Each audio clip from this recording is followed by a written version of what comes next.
Oh, it's a game of 3 quarters. I mean 4 quarters. Fuck, sorry, I never finished high school.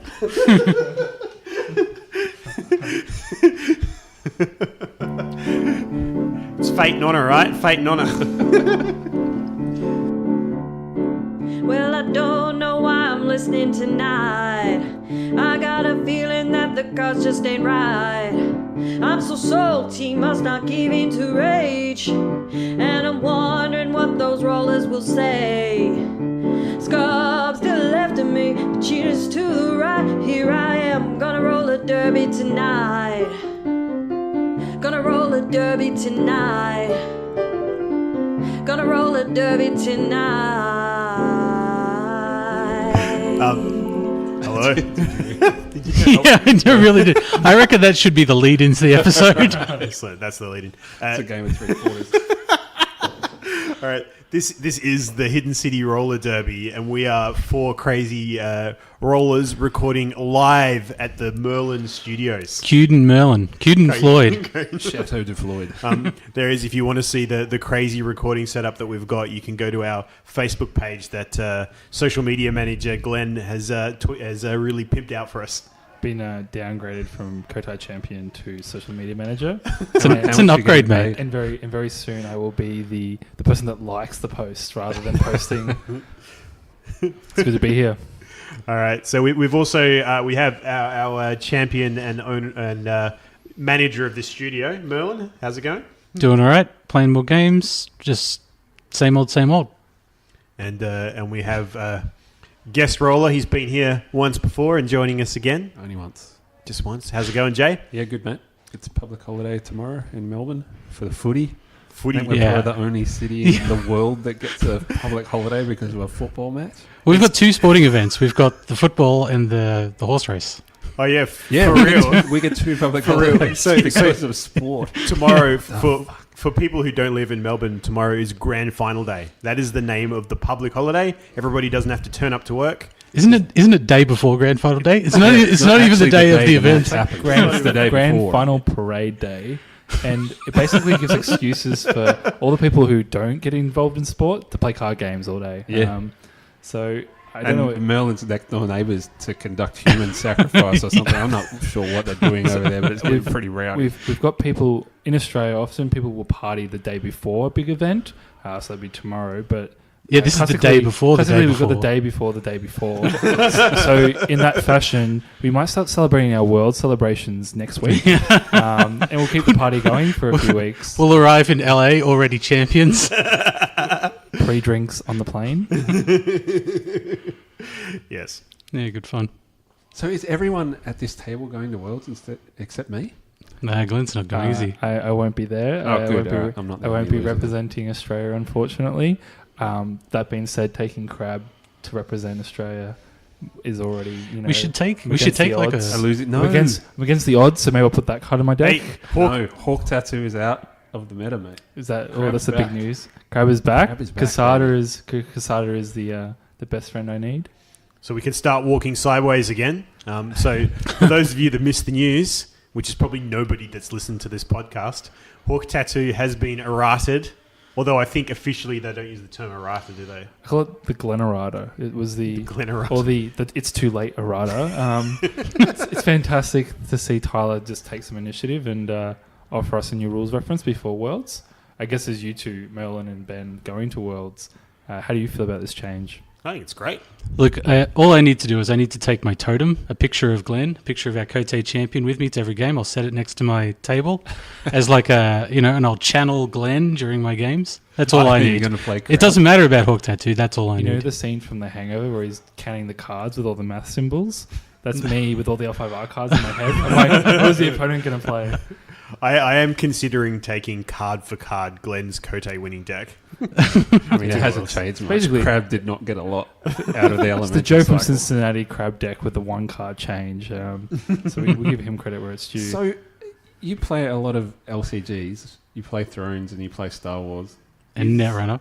and Netrunner. And, yeah. Like, it always used to be FFG policy that they would not errata cards. They wanted it so the cards that you owned did what it said on the card. Is there precedent for an errata like they're doing to Hawk Tattoo? There's a lot of precedent, unfortunately. Okay. When I first started playing Netrunner, I sat down, I played a card, and I was informed that the card did not do what it said. Do what it said. I then moved to Thrones because I was a bit annoyed by that, and the same thing happened. I sat down, played a card, and they're like, "Oh, I just want to let you know that's not actually how that card works." That way. It's a very curious experience. I felt, thankfully, because it's an LCG, you didn't pay more money for the card. You kind of just paid what everyone else paid for the card. The only one that really annoyed me was Star Wars Destiny has cards that you do have to pay a bit more money for because it's a collectible card game rather than a living card game. And so there can be a lot of issues there where the errata just kind of confuses people. That being said, I think it's an errata that needed to happen. Oh, for sure. But there the is last precedent. LCG I played was Thrones 1.0, and their policy was that they simply didn't errata cards. They had a pretty healthy way in AGOT 1.0 of rotating that restricted list, and I thought that actually, for the most part, until there was a couple of nasty cards in there, Long Voyage. Long Voyage, looking at you. Westeros Bleeds as well, not the most fun to play card, but Is Hawk Tattoo a fun to play It did card? really feel. What's that? Is Hawk Tattoo a fun to play card? Fun to play, or have it played on you? It's Well, fun to play. is it fun to see in a game against you? It's No. fine. Well, It's no, but I completely think fine. now it's fine. It wasn't previously. Yeah. But the restricted list is a good way. It's another. They have. I think what L5R they've done with this game now is there's so many ways of controlling the environment. Pardon me. Between the roll locked cards, so you got the roll locked cards. You've got the restricted list. There's quite a few ways of actually making kind of deciding what the environment's going to look like. Basically, you're telling me, Ben, that we've got Keyforge coming out with a unique deck soon. I already feel like L5R's there, where I basically open a pack and it's like, haha, unique deck here. And Can you reforge cards? Can you errata cards in Keyforged? I don't know. I'd be curious to see because your deck has the value of the cards there. But I just want to come back to Hawk Tattoo. Do you think the errata then means that splashes might change a bit? Do you think people will still pick Let Go and just go the Tattooed Wanderer route instead? Until the rumoured, and Tyler, if you're listening to this podcast, I just listened to your Art of Warcast interview, and I did hear that there might be a non-zero fate costing neutral attachment hate type card coming out in the next arc. So I think until that gold is delivered, I feel like attachments are still super strong. So if you're not playing Scorpion or Dragon, you're splashing Scorpion or Dragon. It's very hard. There's probably some exceptions, but in general, I feel like they're your two strongest choices. I guess I've been a little bit away from the game. Has Unicorn settled on a Dragon splash as the strongest splash, or is Crab still showing its head? Well, I'm only splashing Crab because I ran out of Dragon cards. So I reckon Dragon's still the strongest. I've just thought that the rebuild and reprieve out of Unicorn seemed a bit stronger than the Let Go. I still see Crab a lot on Jigoku. Yeah. Splashed into Unicorn. Yeah, I'm a firm believer in the Shadowlands taint, so I think that cards like Spread into Darkness should be mandatory. Yeah. So I think I prefer the Crab build, and I love rebuilding my Shitomi encampments and yurts if I'm up against the Dastardly Scorpion. But yeah, I don't know. I think it feels like Crab is more common, but I don't necessarily know if the world has settled on this is the best Unicorn deck yet. I think we're still just kind of reeling at this new 7th clan that's revealed itself.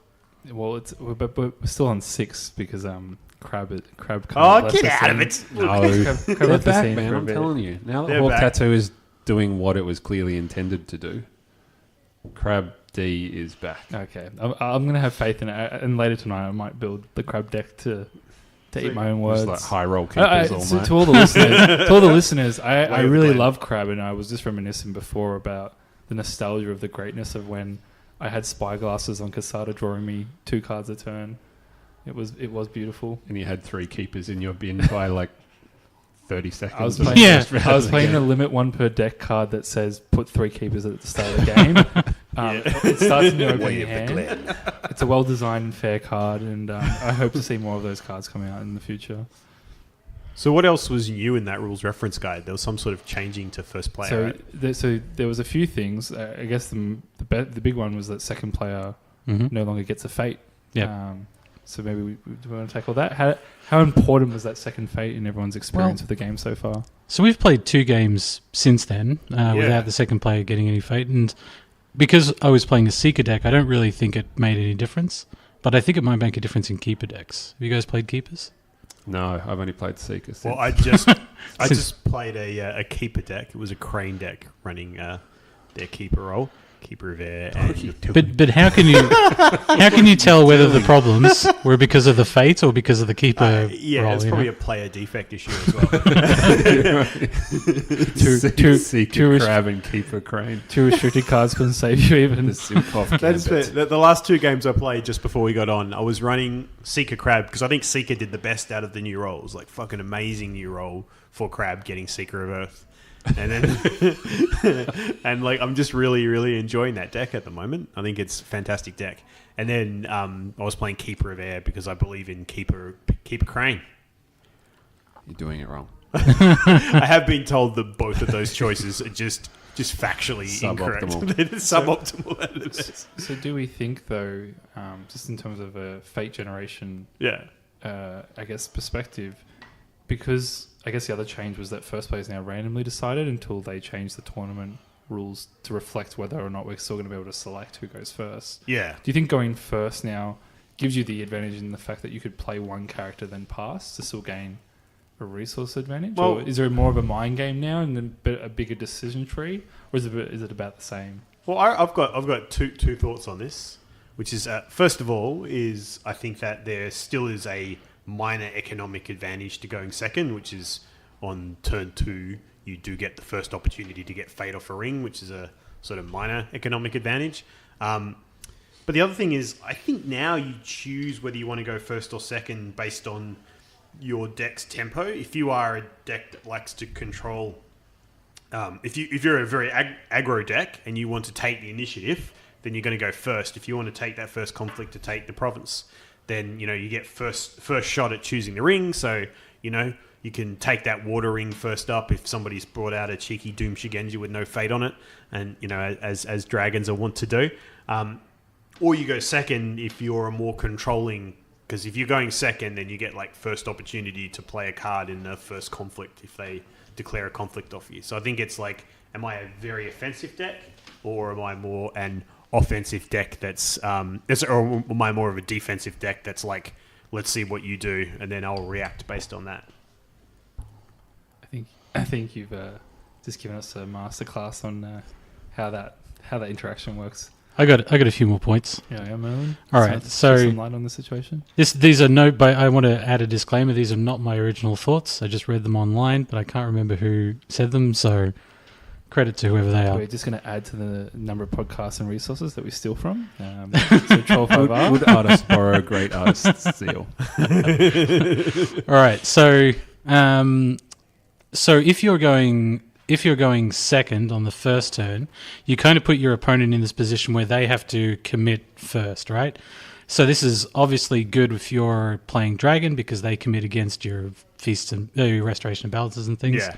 But even as just a regular clan and not the destroying clan of Dragon, it's still good to see what your resources your opponent's willing to commit. It gives you information, so you get more information about what your opponent's intentions are and what they're doing if you go second.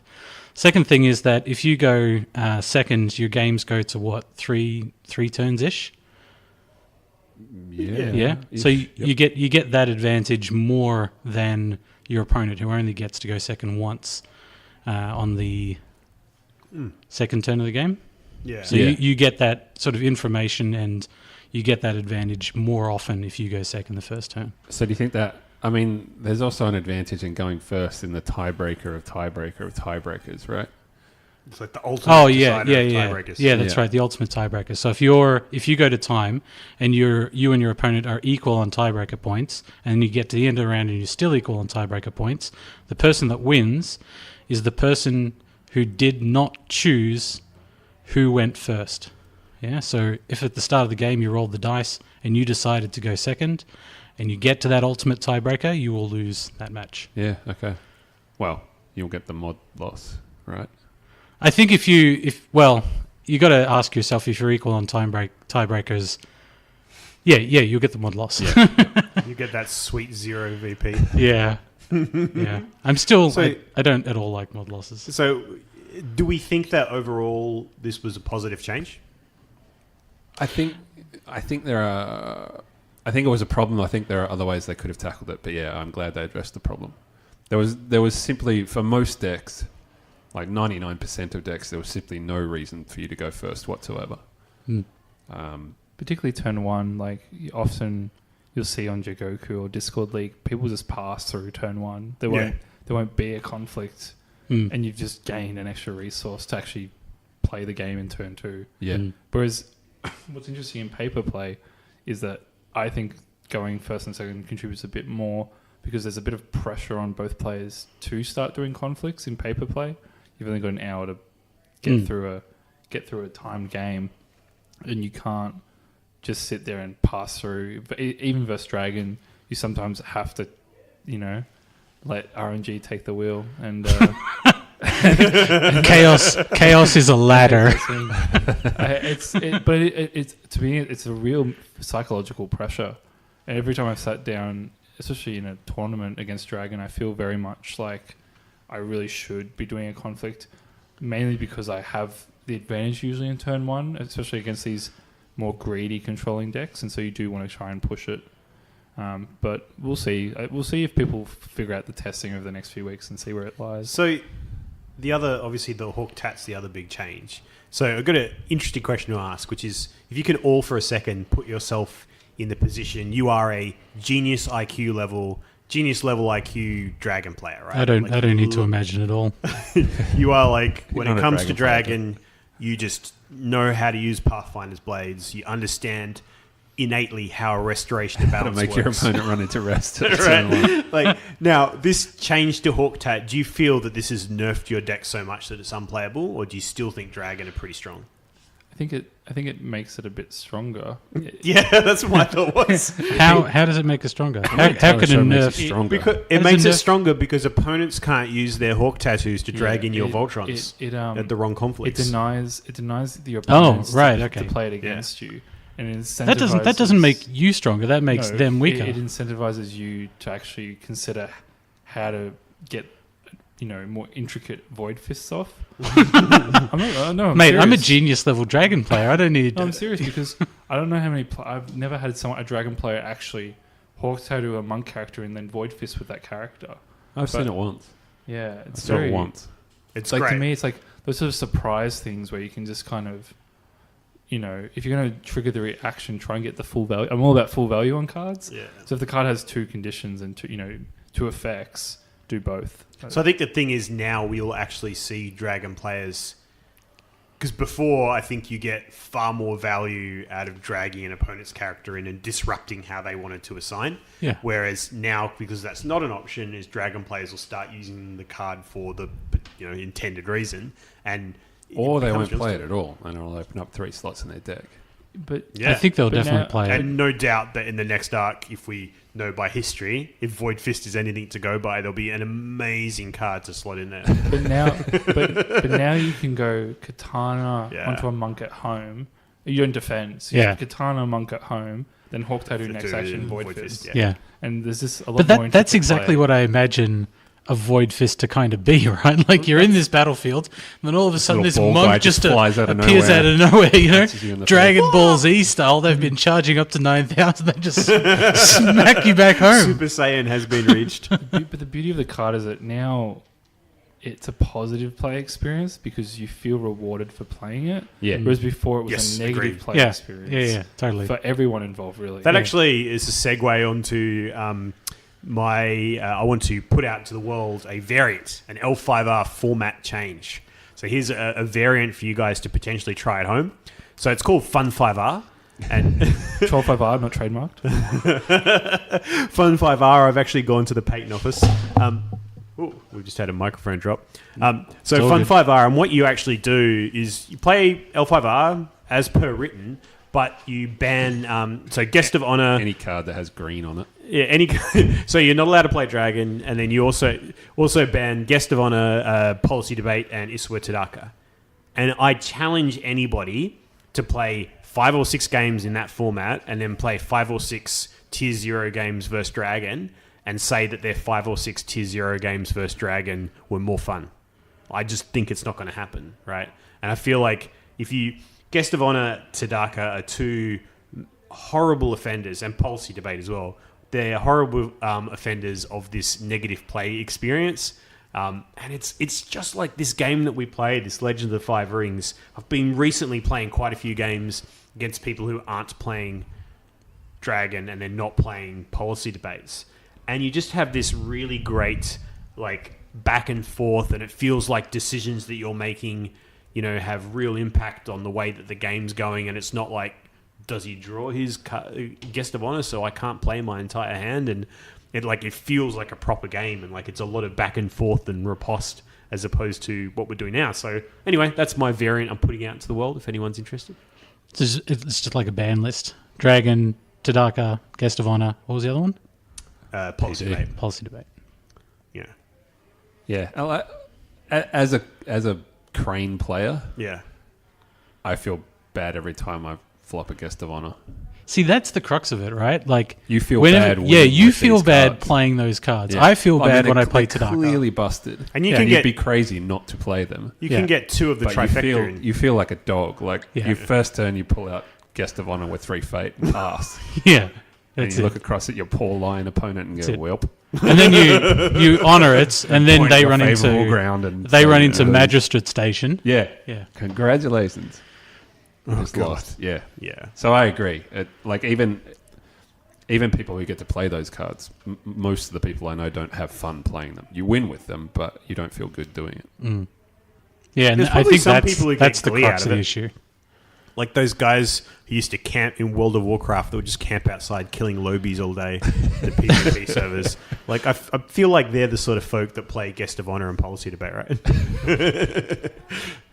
You go a step further and Did you like get you must have got camp bad. I may Wow, have your brief WoW career. had a very brief WoW career, and it ended with me not being able, trying to do my herbal quests and just constantly being like, and Ganked by 60s. yeah, just smashed by 60s, and to the point where like I'm walking around my little herbs, just I'm trying to farm them, and then like they let me walk around them, circle them, do a little dance, and you know, and spend the time respawning and getting all the way up to them. Then they wait, and then as soon as I finally press spacebar or whatever the hell it was so long ago, It's one shot. yeah, just like from nowhere, some arrow doing a bazillion points of damage, and yeah, you're dead. sounds just like Unicorn wanted to play, you know, right on their ponies into a conflict, and having a dragon player say like, "Oh, you lose half your hand." just you.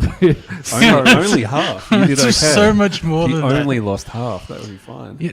I remember- Can somebody name me a more ironically named card than Restoration of Balance? Well, no, but they're referring to balance in the way that Yoda and Obi-Wan referred to balance in those shitty prequel Star Wars films, right? Are they? Where What? the Jedi are ascendant, and they're talking about the one who will bring balance to the Force, and no one puts their hand up and says, doesn't that mean we all get fucked?" Killed because like there's 2 Sith 'Cause and there's like 2 of them thousands and of a million Jedi. of us. do you think also that like maybe the restoration of balance in testing, it was we'll bring it back to the original game state, so you have 4 cards and we'll give the player 7 fate because that's a balanced game state. Do you know what I mean? Like, because you go back down to 4 cards, so it's like you're starting the game again. So there's 7, so you gain 7 The fate. thing points. is, it wasn't a new effect either, because in AGOT, like the Game of Thrones 1.0, they had a plot which is kind of, you know, like an event similar to a province, I guess, and you know, and it was both players reduced their hand size to 4, and it was played a bit. Like, it wasn't the most popular card, but it was definitely had playability, right? There's a new plot. Called, Yeah, but it affected both players. Both players, right? Yeah. And if that card had affected just one player, Jay, you played a lot of AGOT 1.0. That would have been super busted, right? If it only affected your opponent. Yeah.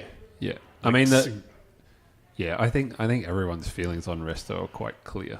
Yeah, we probably Can don't you- need to spend any airtime. Like, It's pretty beyond curve. we should, as a crab player, I can now use Pathfinder's Blade in the telling you. beautifully elemental chosen Yeah. Seeker of Earth. they That made means out you won't be best. able to play Way of the Glen. I'm like flop 3 keepers into No, your bin on turn 1. but I get to experience the joys of Earth cards I already was playing.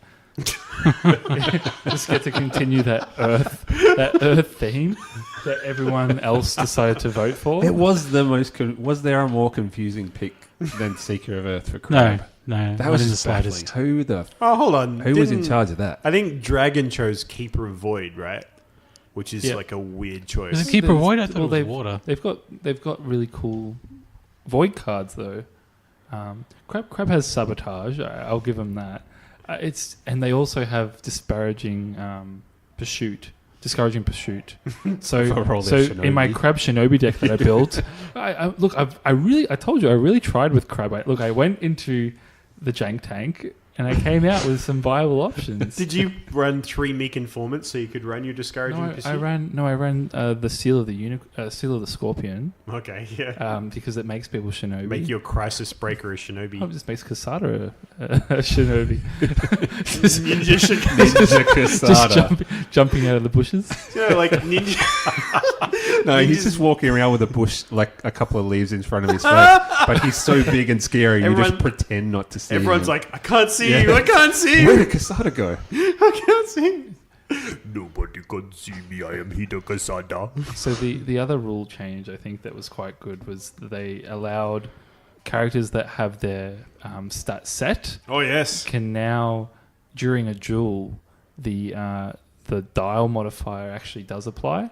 So no longer can I run the abusive Wicked Tetsubo. the Wicked Yeah. Tetsubo Seal of the Crab on Shoju, Glen, Bayoshi Shoju. Like, do you feel this is another clear example of anti-crab bias from the FFG design team? No, I think it actually allows for positive fair play.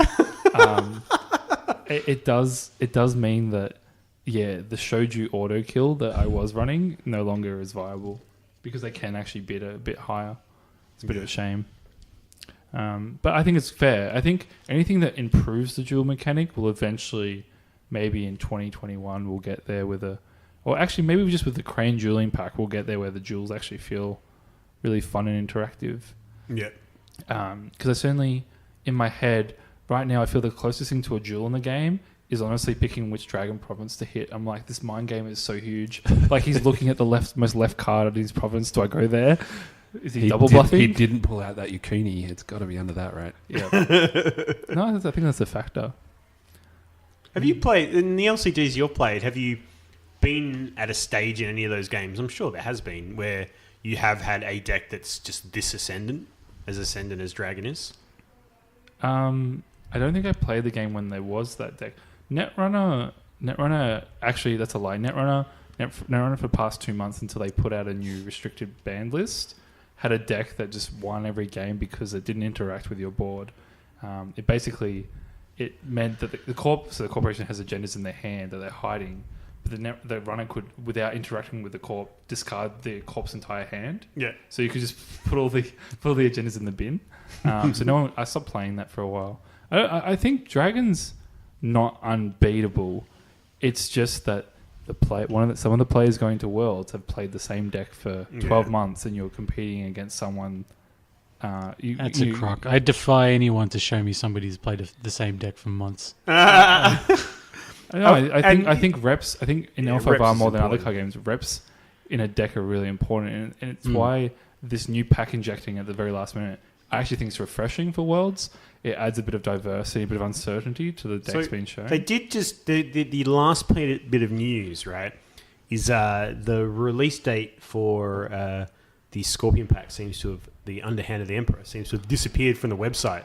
The underhanded release. They've Underhanded the FFG. underhandedly taken away the release date Yes. off the webpage. Yeah. Sneaky Shono? Sneaky, what is it called? Sneaky Shinjo. Yes, Sneaky Shinjo. Sneaky Tyler. I asked one local game store today if the release date had changed. So in Australia, there might be a street date of the 11th of October, which is 1 week later. Don't tell anyone. So I think it still seems like it's planned for And October. when Glenn says Australia, he's referring to an Austrian retailer that he knows. And absolutely, we would never incriminate any of our local game stores. I think I'm trying to help the Europe meta. Just develop and diversify a bit. We're just going to become extremely pro-Austria, just cover the Austrian scene in general. But there's no doubt that Underhand is still going to be legal for Worlds, right? Well, it hasn't been officially announced, I don't think. We don't know. It's keeping everyone in that tension of will Dragon win or not. Oh, it's like the mystery box. It's like the J.J. Abrams thing. Speaking of mystery box, did you say there was a thing in the article that about the prizes where some box has like something the Scorpion have added to it? Yeah, but they're not telling anyone about we're it. telling I wonder us if that about was flavor text or not. They talked about there being a poisonous insect in there or something, right? Are we talking about no. the World I Championship don't know. prizes? I'm going to look it up. Yeah. So it sounds like you guys, Merlin and Ben, you're going to Worlds. Yeah. You're going to get a T-shirt. I looked it up. You're going to get a T-shirt and a Better than a beanie. You know, What's the T-shirt got on it? it just says Legend of the Five Rings. Just So that way I can wear that and people can go, I don't Nerd. know what the hell that is. Nerd. Did you get a look at the nerd? It means you can go play Thrones and just confuse everyone on the weekend. You get a copy of Backhanded Compliment full art. Oh, see, I'm going to try and like just get a full playset. Yeah, On the you get prize two wall. If you play go- sets for if you go the to- Australian champion. Yeah, better. If you go to all the side events, I think you get a playset. Yeah. So there's the Hatamoto Challenge. I'll bet they've got one Does that available include there. the drinking side events? I guess it depends on who you go drinking It with. includes- You might have to buddy up with some of the It organisers. includes the Cheaters Lounge. Then. Cheaters Lounge, excellent. So when you Oh. Restricted. when the deck check. Do you think they're going to have a Hatamoto lounge? No, yeah. Remember I the reckon. Koteis, you had to have a That's the special Hatamoto. section for Hatamotos? Yeah, they definitely will. That's in the Oh. rules. Everyone That'd be so cool. everyone has Are to- you a everyone has- Hatamoto? I might be. What does that mean? Uh, Are you or aren't you? Am I right? I can confirm he is. Are you? I saw him win his playmat. Yeah. There's a photo of him online. Technically, even though I don't feel in my heart of hearts like Hatamoto, I do own a playmat. Why do you not feel like a Hatamoto? You're legit. You had to beat You had to beat a very hardcore Scorpion deck. Yeah. When Which Phoenix, was tough. in those days, Phoenix suffered greatly at the hands of Scorpion. There was no soul beyond reproach Like back that- then, baby. I watched that match and it was a nail biter. It was an amazing match to watch, and you had to pull some like crazy moves to win that. Like you are. So you get your own lounge, and also Ben will get a lounge, right? Yes. You'll be in the lounge because together. like just due to strength of schedule, because you played a little boy. We didn't win many games. That's not a euphemism, by the way. I did actually Literally. play a child. There is nothing untoward went on in that I Cote managed to whatsoever. Just sneak by and get the Scorp hat. You would have been super salty at me if I had been Scorpion Hanamoto, Oh, given that I I would have been give no shits about being a Scorpion player I whatsoever. would have been salty at the game. At the system. At the system, Yeah, I hate the game, not the player. That's Yeah, right. That's good. So you also get the top 8 in faction for day one. Ben get a golden. What do I get? You get a world champion variant of the champion cards. So They you look- get they look golden metallic sick, ink, man. a They look striking black amazing. background, and an intricate new winter court frame. Are you God, like they do reading the look product They look text? are ya? amazing. Hey, the, that text. the curious thing is that Yori Tomo is in there as a silver card. You can buy from the, Is he prize a wall, great? yeah. Are they a great clan? Hint, Tune hint. in, Who find knows? out. Stay tuned. Hey, Merlin. Yes. You as a fan of the old game. Mm. I don't know if you saw those cards. If you have a look there, there's a black background and green text. Does that remind you of any particular design? I'm just looking at this and I'm having flashbacks. Is it green Yeah. text? It's white text, right? Oh, is it It's white? white. It is white text. However, he's right. It does look vaguely reminiscent of a black scroll. Those sweet black scrolls. They were like these special cards, these special spells that were printed in the old game that were like violent Mayho, like violent Shadowland spells that did horrific stuff. And they were like black cards with this green, awesome green text. And they looked completely different to any other card that was printed. And there was like 9 of them, right? 12. 12 black black scrolls. scrolls. So 12 black scrolls open was an event. I remember. There you go. Yeah. So Ben, because I'm not there, if you go undefeated, which you have a better chance of going, You get a very saucy you can win portrait a- of Hataru and Kachiko. Kachiko. Look like they're almost going to kiss, but not. And Well, if in you the fictions, they... and if you qualify, Are they like you're there together in the fiction. Vavoom? Okay. Who is that? Hataru and Kachiko? Kachiko. yeah. Oh, okay. Official. But Ben, you get for qualifying, you get a glorious golden embroidered It's city 4-2 of the open hand. Yeah, 4-2. You get a city of the open hand that looks cool. Mate, You used to if go it was the 4-2. Phoenix Is that for all stronghold, players or Scorpion All players? players. Man, that's amazing. Yeah, it's because Scorpion won Toshi Rambo, so it's like a Scorpion-themed Worlds. Yeah, Yeah. okay. That's why you get your Scorpion box if you top 8 it or whatever. And there's What no- may have a Scorpion inside. I'm just... Wouldn't that be a laugh?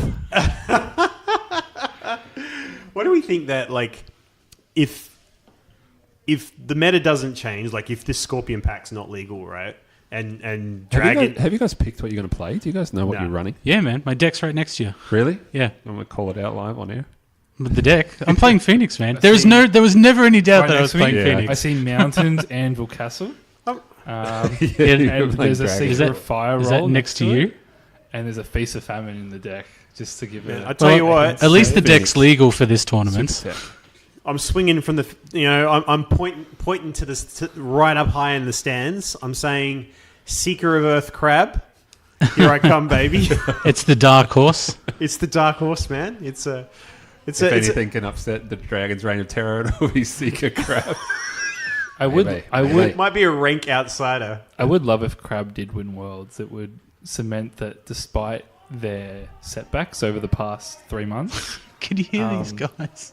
They can do it, man. I'm telling you. Now that Hawk Tattoo is out of the meta, they can punish Dragon enough. You reckon? Karada, you flop Karada turn 1 on your That is pilgrimage. true. Karada is. That's the real skill, though, right? Isn't Actually, Yeah, here's You an flop Karada turn 1, and then you bin a couple of your keepers. Do you know what Crab It's all should? Do gravy. you know what Crab should have got in that previous cycle? They should have fished for a holding, just like Dragon can fish for an attachment. it? Yeah, they They should just- have. But you Should be know like, what? oh, you've got a ring Sure. on a defense. You can fish for a I holding. would have no problem with Crab That's having... actually a really good idea. Yeah, I would All love... irony aside, that No, would actually be a good design. Yeah, I think thematically, Yeah. because Crab are all about like building fortifications, they're Yeah. defending the wall from the oncoming horde of Shadowlands, right? And I love that idea that they could actually fetch holdings, right? And I would love it if they had a, their new stronghold had something to do with, tap it to do something with holdings. They'll probably holding push the themed. builder or the engineer theme. Yeah. From those 2 cards that are engineers. There's also a new Wily. Is there a new Wily Trader card? There is. Yeah, there's a new Wily Trader, so they're pushing that theme too. I did theory craft my other attachment control theory for Crab. What's that? It was the holding that you pay a fate and you put the attachment under the holding, and if there's 3 attachments under the holding, you discard the holding and gain 3 fate. So you get your money back and you deny people attachments over turn. So they don't go into the characters, but it's like the armory where it's like Yeah. they've got to hang up their swords for the turn. I'll dig it. It's Speak- just some interesting ways to interact with attachments that I thought could go forward. Speaking of crab and attachments, one of the other things that was in the rules reference guide was Karada districts can now target your attachments that have been stolen by other players. So if somebody steals was that like in there, was it? yeah. Oh, that's really good. So they kind of corrected the wording a bit. So now if somebody steals your talisman or something, you can use Karada district to get it back. I'm pretty sure. Yeah, okay. or is it that you can play another? Can you play another? No, it's You still still it's can't still play it, unique yeah. by ownership. I But you think. can steal it back. You can steal it back. So from Unicorn to Dragon, what's your hype level at for Worlds? Where are you at? Are you super excited? From Unicorn to Dragon, what do you mean? Well, I mean, like, Unicorn is like, oh my god, I'm playing this terrible clan that sucks. What? To, No like, way. To Dragon, which is, I'm... Oh, I see what you're saying. I'm saying, like, the are rating you system. Yeah, I excited? get That's you, my I rating get you. system. That was my neg 10 to 10. Well, I think Phoenix 0 are to 10. Phoenix From are somewhere. Kaizen to Miramoto Ratsugu. Yeah. Where you see- Yeah, when he's I feel like in terms of like my readiness for Worlds, I feel like I am at Phoenix level. And in terms of like where the Phoenix are at, I feel like they are also at Phoenix level. But there are other Phoenix players out there whose readiness for Worlds is at Dragon level, even though they're Phoenix players. That's the real problem for me, right? See, I'm ramping up. So at the moment, I'm Boishi Liar level. But by the time I get on It's the... already quite high. Just to be That's fair. huge. Yeah. already It's definitely above average. Yeah, but it's You're no a battle. flight You're fist, a battle. let's be fair. You're a battle maiden. Yeah, but You're a no, but battle it is maiden high, level. right? Yeah, big. Like, Liar is legit. I'm excited for Worlds, right? I'm stoked. But I want, like, when I'm on that plane from LA to Minnesota, MSP, airport, when I get there, that's what I found out it was called the other day. But when I'm on that plane, I want to be like resto level. Like, so by the time I land, I'm just like, Punching old ladies in the face. just pumping. Like, I don't need PCP because I've just got like the energy on myself. Like, I'll be super disappointed if You'll I get sit there. down at a table and your opponent will just discard half their deck. That's Yeah. that's where you're what I at. do. I want to have that aura, that effect. Although I do feel like that what I am worried about, right, is like, are we just talking into tin cans and like nobody's actually listening to us? And I get there and the like FFG guys are going, oh, huh? Hidden who what? L5R Worlds. Oh yeah, we put that on the website, but we're not going to actually, run it now. here's something. So I saw a Is post it like from a 20-player tournament? Like, while that's possible, I find that highly unlikely. However, Mark Armitage said that he sent an email to FFG Organised Play, and they got back to him saying that, yes, they got his reservation. They confirmed he was in this day worth of the events and things like that. And it sort of seemed like they weren't going to send out confirmation to like Yamamoto's. I haven't got my confirmation yet. I haven't got mine either. So I took that as a sign that maybe I should get in contact with FFG and just make sure that they've got my reservation. So maybe you should get do in the same contact. thing. Yeah. And you, dear listener, if you have a Flying reservation, halfway around the world and realising, right. I've heard Yeah. it's been a bit of trouble on that front, hasn't it, lately with all the Hatamotos at least trying to get confirmation from this, because I've heard they're still trying to arrange everyone else first before they let you guys know or something. I have no idea. And that's kind of the point. Nobody actually Yeah, knows, I right? think it's Nobody's all- able to tell It's us. all whispers in the wind, isn't Yeah. it? So if you're a Hatamoto and you're expecting to go to Worlds, I suggest that you get onto FFG Organised Play just to confirm that you actually do have a seat. It would be Yeah. terrible if we arrived from halfway around the world and turns out we didn't have a seat. All I've got is like a Game of Thrones ticket. That would be terrible. So just to reiterate, to contact FFGOP, you just need to go to troll5r at gmail.com and just let them know there about your concerns with FFGOP. Just contact Daryl and let him know. I'm looking at these rings. I got to give a shout out to these rings, these They're Team so good, Covenant aren't rings, they? man. They Yeah. are the sickest bling I think I've ever Team seen Covenant in any rings, game yeah. ever. So- Like, these things look amazing. Jay, we're on a podcast. Do you want to just describe intricately the ring that you're holding currently? Oh, I mean, you can go to their website. I'm sure they've got like teaser videos up there. But man, these things look sick. They incredible. look good. They feel good. They're the right size. They're the right weight. They're Yeah, really We'll good. we'll put a link in the description The to Team doobly-doo. Covenant. Yeah. How intimidating, Jay, is bling on the table when you're versing someone? Well, I mean, you play with shitty cardboard tokens and you win Kotes, so probably not at all, I would guess. But I mean, it's a fun thing to do, right? Pimping out your deck. Do you think if I bought like a clock-sized dial, do you Yes, reckon yes. that just intimidates everyone? They're just like, "What are you bidding this turn?" Wall clock. And I just like crank the dial, and I go, "What am I going to guess this turn?" What about one of those carnivals, where you bang the hammer and it kind of goes ding-ding-ding-ding up the bell? She's Either that or you hero. go the other way, you like get super low tech, just like 5 pieces of paper with fire, air, earth written on them, you just throw them on the table and go, let's play. Well, you are. If you go first, so if you're using non-standard tokens and things, apparently you have to ask your opponent whether it's okay. Oh, is that right? If they agree, and then you end up going first, you get to choose whose first player token and whose rings you get to use. really? So you could have like little paper cutouts, Sweet. bottle caps, And you know. for Ben and Merlin, you guys, you do need to take the normal tokens, because they can always ask you to Yeah. play with normal Yeah. tokens. Yeah. So there's going to be that guy that's, he's down three provinces, and he just goes, "Can you use the normal tokens? You don't have them. You're going to get the game lost." DQ. Bam. Yeah. Make sure you ask. Get permission at the start of the game. Get them to Yeah. sign your consent forms, and Can you imagine if that was on the stream? It's the final. It's like the final. And then like one guy's using core tokens. hang on, and we've got to set the scene a bit more. So it's the final. You've had 10 minutes to think about your decision, like last final. yeah. You're in that moment and go. So you're in that moment, and what happens? Well, you suddenly realize, you go, oh, I have another way out of this. I have an action. You didn't ask my permission to use those fancy tokens. I have an action. DQ. I have an action. I'm going to reflect on it 5 minutes more, and then what do you say? Are you accusing Ben of slow play? I'm not accusing Ben of slow play. I'm accusing our current world champion of slow play, as shown on the stream. Okay. Ben, continue with the story. So it's 5 minutes after you've thought about this decision and what Poor happened. Samuel. Samuel's a lovely man, I've heard. I'm sure he's lovely. He's a very thoughtful player, and that's okay. Thorough. That's okay for a tournament. Thorough. Mate, very quick thoughtful. question for you. Did their game finish in time? No. I don't believe so. It was I think it timeless. did. No, It was timeless. I think I think it was it did. 2 hours. Yeah.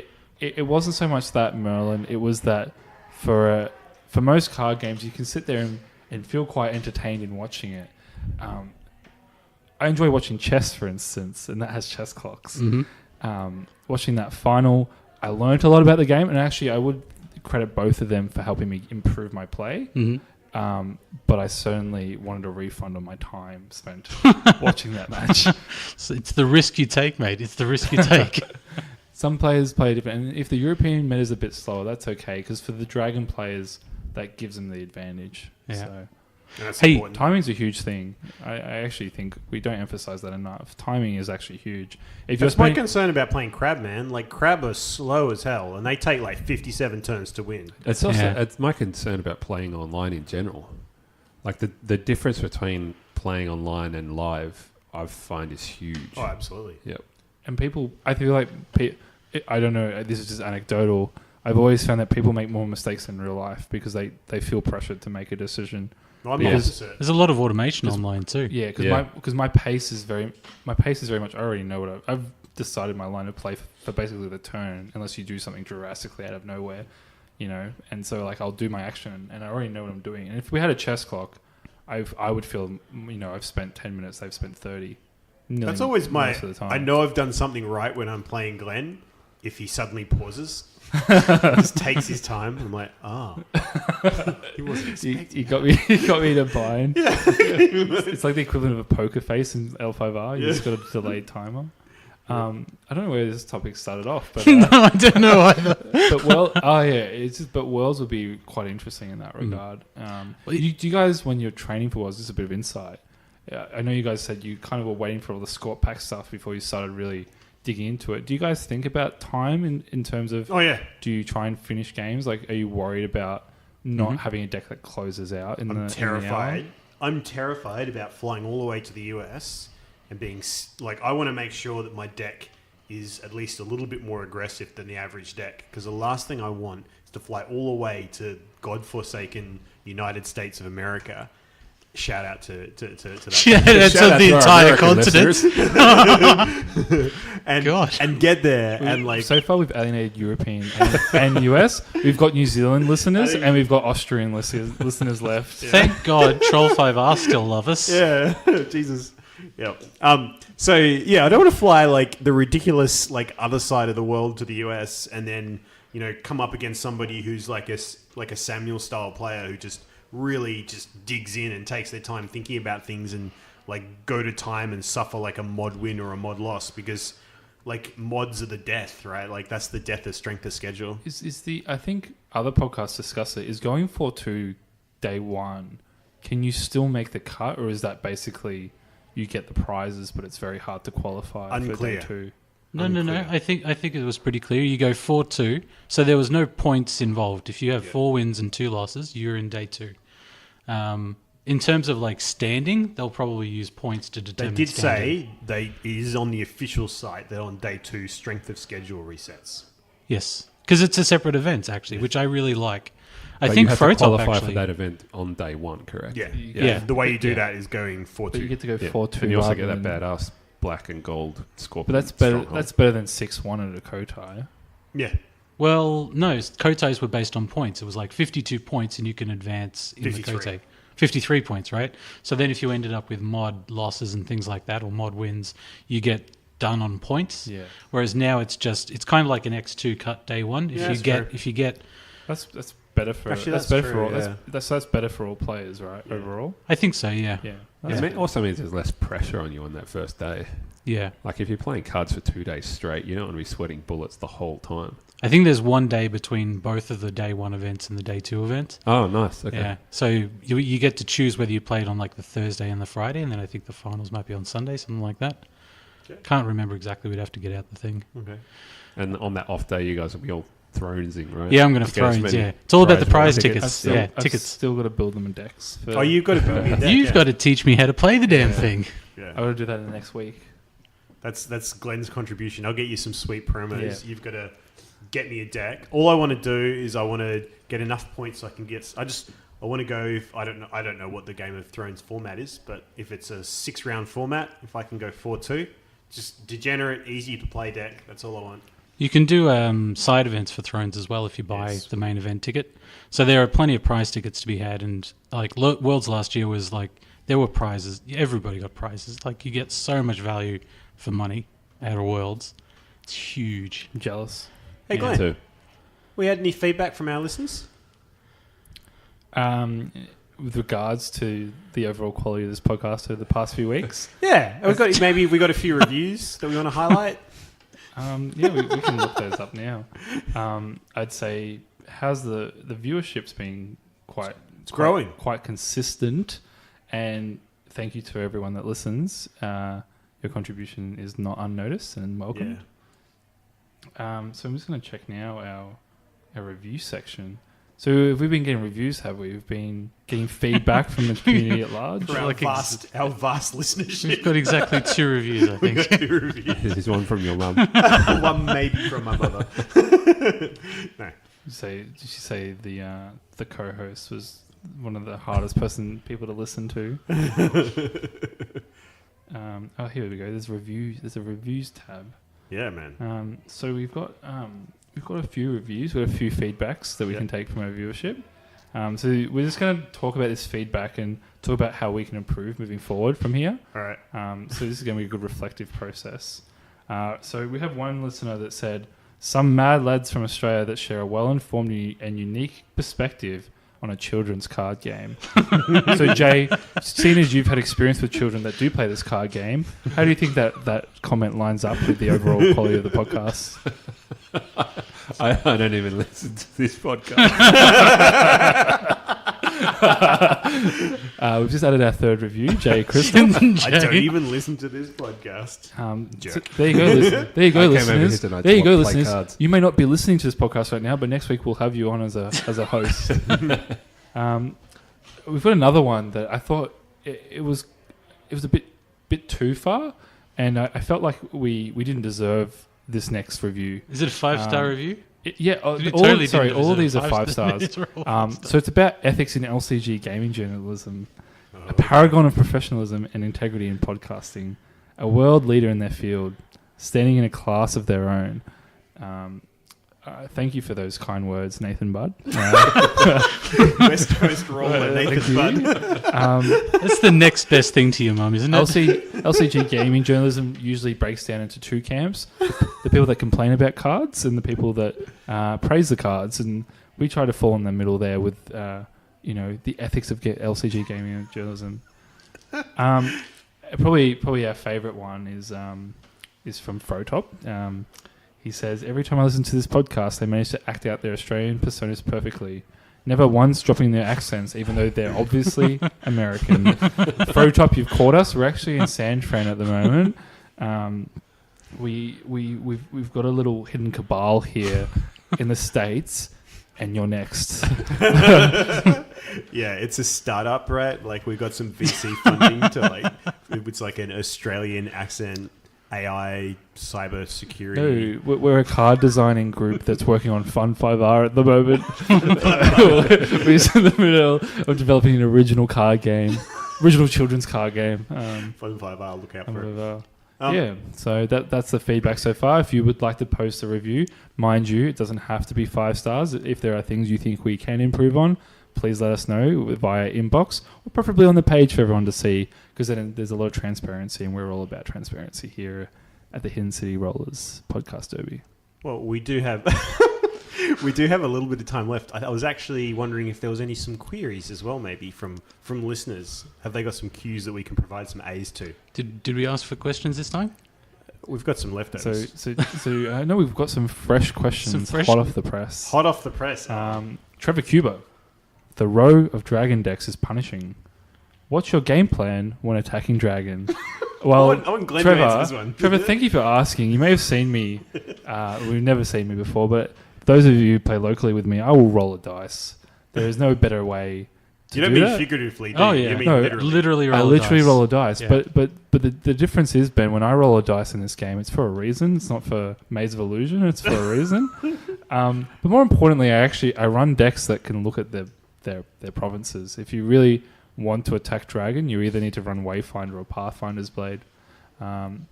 You can also, in Unicorn, which I do advocate for, you can run Borderlands Fortress, I think it's called. Yeah. It's a air province that lets you flip an opponent's province face up. Yeah, be careful though, because when it flips, it goes off. No, but on defense, Merlin, you spend your cards, then you flip. Oh, I see. I see what you're saying. So there's You got to make it clear. You got to make it clear for me. So basically, Trevor, what I'm saying is to attack Dragon, don't attack defend. And basically, you want to go in with four to six cards in hand when you go against Dragon. Two cards is an acceptable loss. And you make sure that your characters don't have fate on them. So there's a lot of requirements there. It's like there's a card when you start the game against Dragon that says don't put fate on characters and don't draw cards until you flip this province, which can make the game hard. But I think others have explained that, especially in tournaments, you actually kind of need to take the risk turn one because otherwise you're going to fall too far behind. Yeah, and there's a time factor as well. You really can't afford to pass a whole bunch. Yeah. And just, I guess I got nothing else to say on Does that. anyone else have any thoughts on that? I mean, try and go wide with low-cost characters and no fate. Don't invest too heavily in anything that you've got on your board, and don't invest heavily into your hand. And Hashtag bid one. pray. Pray. Just pray. It's Australian government policy right now for the drought-stricken people of New South Wales. I think our official government policy is pray. Do the same when you're versing Dragon. The row is brutal. Like, when you find yourself praying to hit Shameful Display, you know things have gone horribly wrong. Because that is the best province to hit. Yeah, I know. Like, you're going, jeez, I hope I hit Shameful. I know. Oh, God. Yeah, things have reached... And it's fist pump. When you Critical level. hit Shameful, you're like, yes. Yes, I'm only going to lose this conflict, not this character. Yeah, you just like snap fist pump. Well, I guess I don't even feel like the beauty- Scorpion Province are as bad, No. right? No, I'm quite happy to hit nothing comes Scorpion. close, man. Well, it used to be called the murderer's row of provinces, everyone said, but It got worse. people look at Scorpion province and they're like, and? I might That's switch to the because child. that's Yeah. because you flip a bending. Was it? Yeah, what no, is don't it? abandoning. Not bending. Appealing to the appealing fortune. to Appealing fortune. yeah, Chico. yeah, yeah. Yeah, and I Freak just look at you and go like, Freak Chico. okay, you can have a character. That's fine. That's okay. Yeah. Are you running crab? No. You're running dragon? No. That's okay. Yeah. Um, I still don't know why they run it, but it's clearly just me. I think it's about the value game. It's all Oh, about it's value. clearly about getting the character in. That's what the card does. Um, But I mean, 5 province strength? That's a bit much. Yeah, I think especially for the mirror, I think pilgrimage is a better. It's a better. Scorpion are province. trash tier. Nobody plays that shit anymore anyway. Salty much? I think we're both. Do you bring salt with you I in feel your like, bag? dude, we You know? should just switch. We've kind of switched clans for a bit because I've been playing Imperial Scorp and you've been playing Oh, Secret Secret Crab. Crab. Just Yeah. like the right way to play crab. Yeah.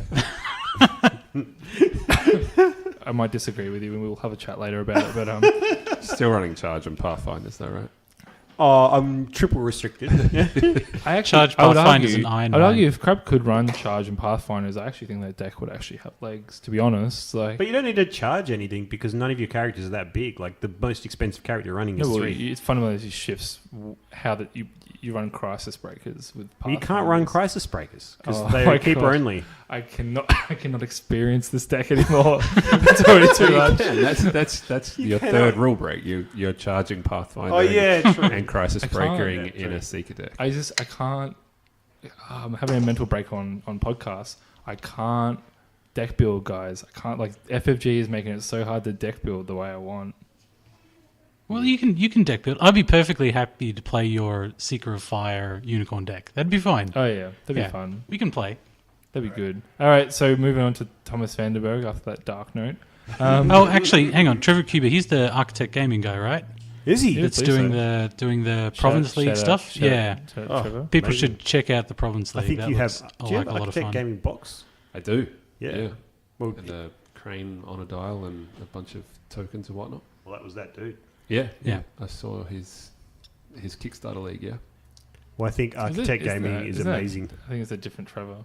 Could be wrong. Are we just shouting out this guy? No, it's the same dude. Trevor Cooper?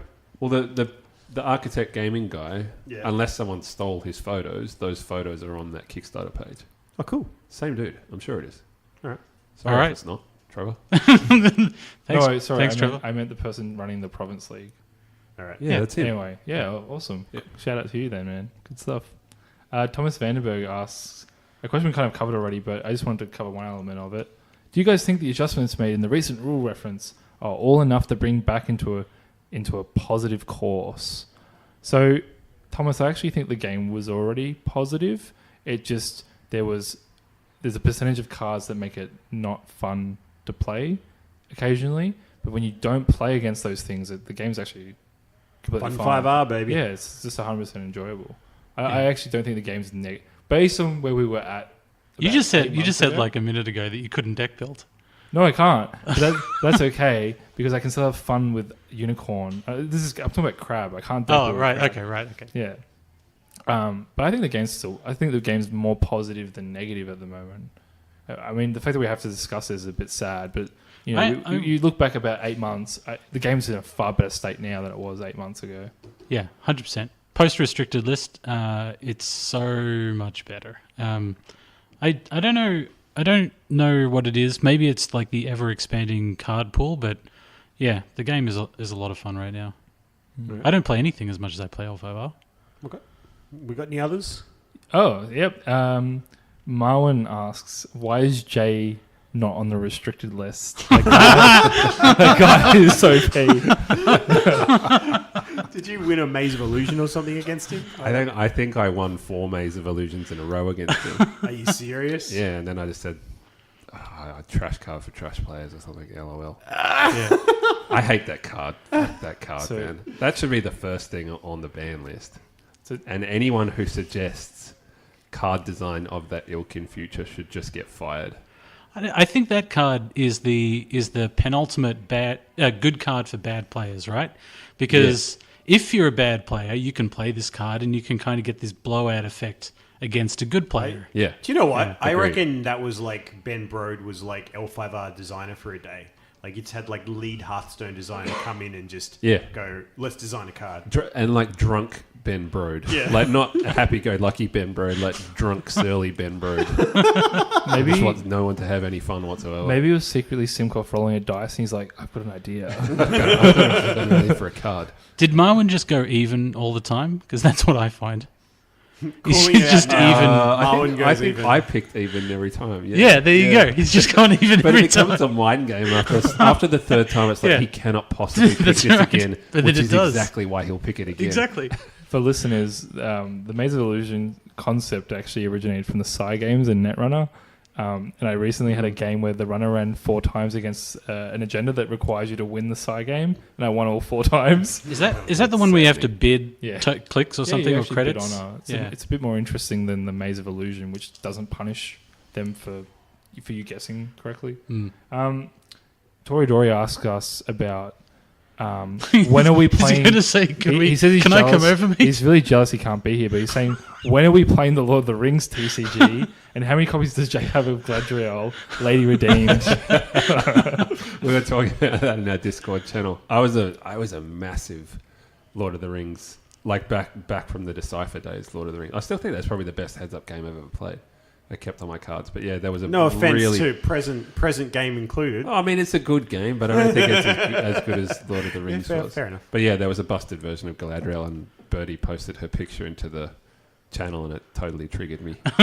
So to be back like 8 years. Oh my god. So Nathan Budd asks us, now that he wants to ask us a question of, now that there's no second player fate, when would you go first? But I think we already covered Yeah, we've that covered earlier this in the at the episode. start. Thanks, Thanks Nathan. to Nathan for the question.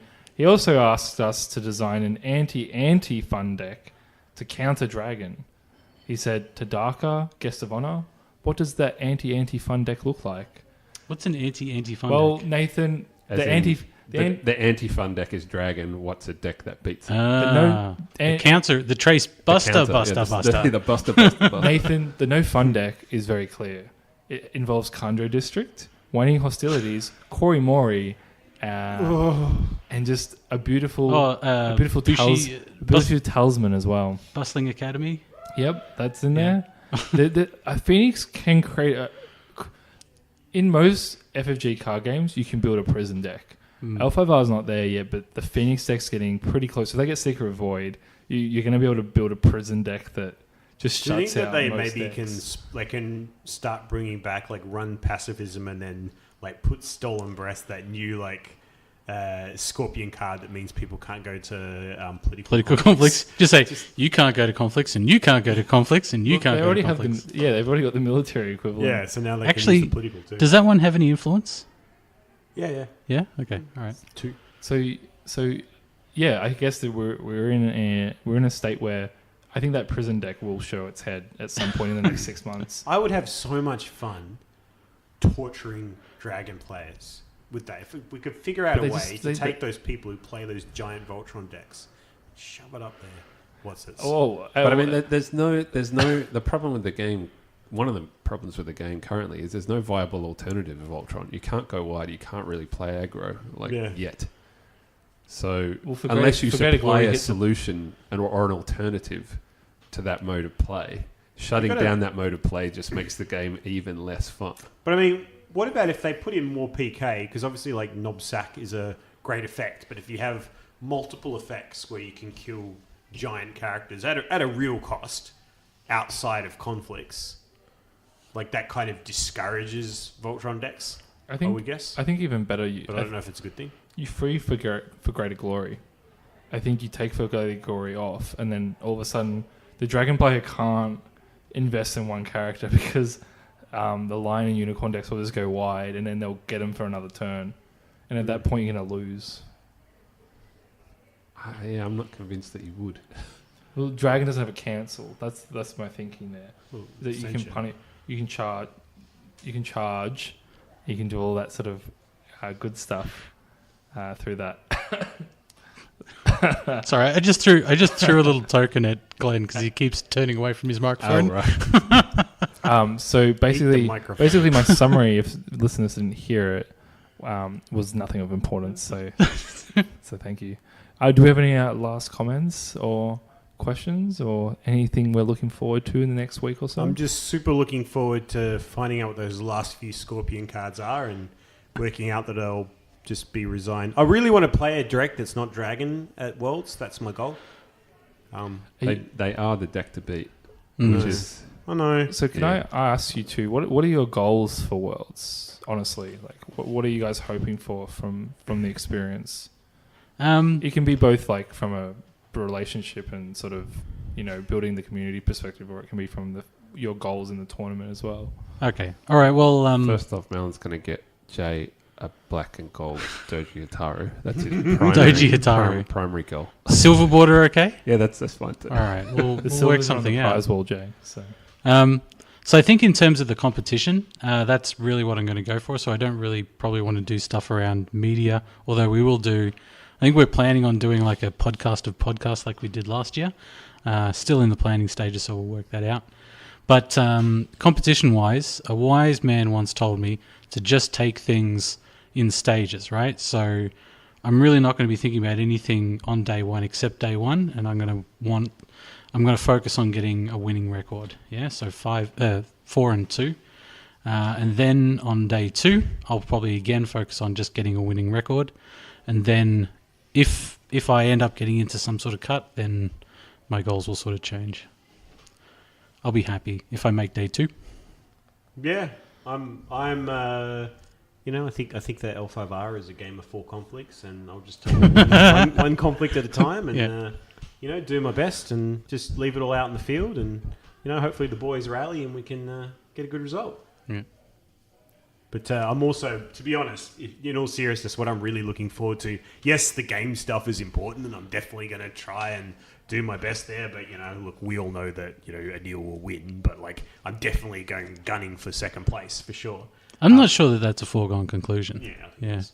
A lot of good players are going to Worlds. Yeah, but you'll beat him. You heard it here first, folks. He's the best player in the world by far.